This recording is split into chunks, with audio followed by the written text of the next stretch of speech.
Magandang araw mga idol, welcome sa aking YouTube channel. And sa video na to mga idol, turo ko sa inyo kung paano i-connect ang non-reversible at paano magbasa kung non-reversible ba ang circuit breaker. So ito sa nakikita nyo sa video na to, yung tatlo na yan ay non-reversible o irreversible na circuit breaker. Ibig sabihin hindi siya pwede magbaligtad yung line tsaka load. Okay? So, yung line, ibig sabihin ng line mga idol, linawin ko lang, yung line yung papasok na power, no? Yung source, kumbaga. Tapos yung load, yun yung output, ibig sabihin yung palabas dapat yung power, no? Okay? Malinaw? So, ngayon, may papakita ko sa inyo dito, itong sample na to. Ito yung lahat yan, yung tatlo na yan, non-reversible yan na, ano, no? Na circuit breaker. Makita nyo, may parang symbol dito, no? Symbol na parang Christmas tree, no? Lahat yan merong ganun, no? Symbol na parang Christmas tree. Ibig sabihin yan, palatandaan yan mga idol, line yan.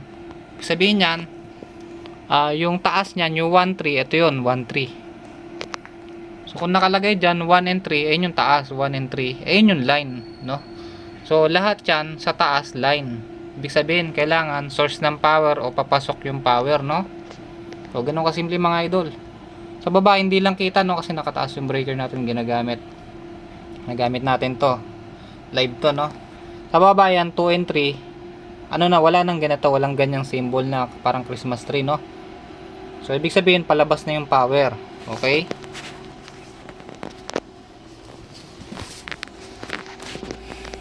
okay, sample ko kayo sa inyo yung connection natin dito, no. Ito ay proper connection, no. Okay, una, dito tayo sa una, ayan AC in to, ito AC out, tapos DC DC in sa solar panel, no, yan.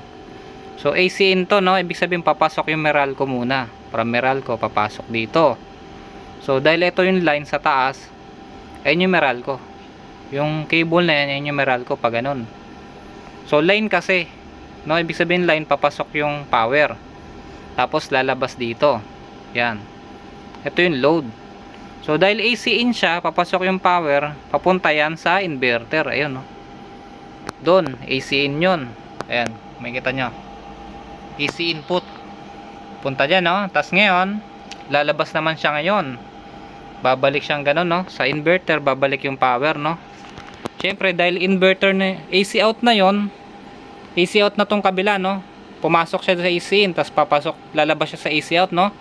Lalabas ngayon yung power, tapos papasok ulit sa circuit breaker.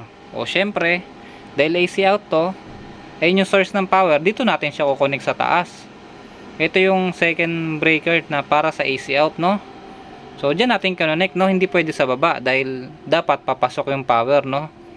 So yun, dahil sa taas yung line neto, so sa taas dapat yung ano, yung AC out kakabit. Tapos lalabas naman yan, ayan, lalabas naman yan sa load. Ibig sabihin, ito na yung kuryente ng bahay. Yan, yan na yun. Yan dalawa na yan, no? Ito, AC out yan, 220 volts yan. Itong dalawa na maliit na yan, wala yan, dito lang yan sa ano, nakatap lang yan dito sa monitoring natin, sa monitoring watt meter. Yan. So ayun na mismo yung load ng bahay, oh. Nakikita nyo yan, ayun yung mismong load ng bahay. So yan yung sa lahat ng outlet, sa lahat ng ano, outlet tsaka ilaw ng bahay, no. Yan na yon. Okay, next sample natin, itong DC naman to, no.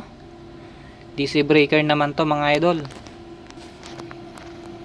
Okay, paano malaman kung DC breaker yan? Tingnan nyo, may symbol din yan dito mga idol. Ayan, lapitan natin.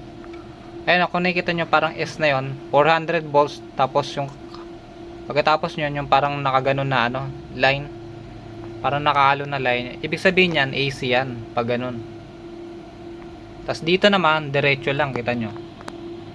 DC 400 volts, tapos may minus na ganun. Ibig sabihin yun, pag diretso na ganun yung line nya, o di kaya paputol-putol, ibig sabihin yung DC yun. So, ganun kasimple mga idol. Okay? So, yan. O, saan dyan, tatanungin ko sa inyo, saan dyan yung solar panel? Saan natin nilalagay dyan yung solar panel? Sa baba o sa taas? Okay, sagutin nyo sa comment section, no? Pero sasagutin ko na yung tamang sagot. So, dahil naturo ko sa inyo kanina dito, siyempre alam nyo na sa taas, yung from solar panel, sa taas dapat yon dahil line to eh. Line yung taas, load yung sa baba. Okay, nagets nyo? Dahil ayun yung susundin natin, no? Yung symbol. So, line sa taas, load sa baba. So, kung line sa taas, siyempre, dun sa taas yung solar panel, no? From solar panel, dito ikakabit yon, positive, negative, mga idol. Bawal magkapalit yan, no? Ayan, no? Ay, nakalagay naman, positive, negative. So, ito yung positive. Ito yung negative. So, dahil wala tayong available na cable na black, so, nilagyan ko na lang ng palatandaan na item yung positive, no?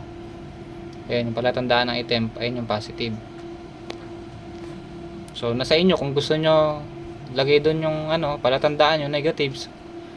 So, lagyan nyo ng palatandaan doon kung negative na, no? Yun. So, ito yung tester yan para malaman kung negative or positive.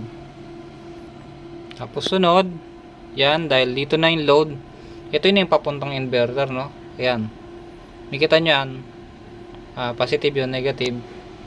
So, kung positive sa taas, positive din dapat dito, no? Kung negative sa taas, negative din dito. So, ayan, kung positive yun, sa positive yan ng inverter, papunta yan doon sa inverter, no? Ito na yung load. Sabihin, palabas ng power, ilalabas niya yung from power solar panel, ilalabas siya doon sa inverter, no? Doon siya lalabas, papunta siya doon yung power ng solar panel. So, nandyan na yon. So, yan ang kanilabasan niya, mga idol. Nandyan na yung solar panel, ayan. Nakaka-harvest na siya, no? At syempre, safety, no? Tama yung pagkakabit natin ng mga cable, kung saan yung line tsaka load.